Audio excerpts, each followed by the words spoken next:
Other than a semester at AB Tech in Asheville, I graduated from high school, and my high school art teachers were actually very much a part of me continuing on with my interest in art. And I think that's where I learned that if I was going to do art, really, I was probably better off just following my own heart and not really pursuing it in a school setting, because really that's when I did best, is when there weren't a bunch of rules placed on me and expectations for how things could look. You know, for the longest time, I really just would have been happy working in a shop doing tattoos.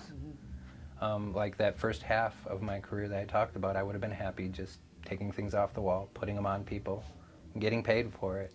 Just so that going to work wasn't hell on earth, you know, because I've done a lot of other jobs along the way to help, you know, make up for what I wasn't making with the tattooing earlier on, and I just wanted a job I could be happy doing.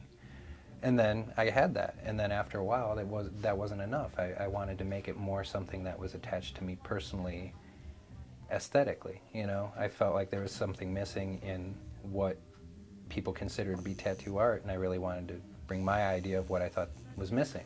I think the hardest thing about being an artist, you know, you know, as how you identify yourself and also just how you make your living, is self-doubt, you know, because you're taking a very personal part of yourself and you're putting it out there, and you're trying to turn it into a paycheck, and you're trying to turn it into why people should treat you like you're something worth paying attention to.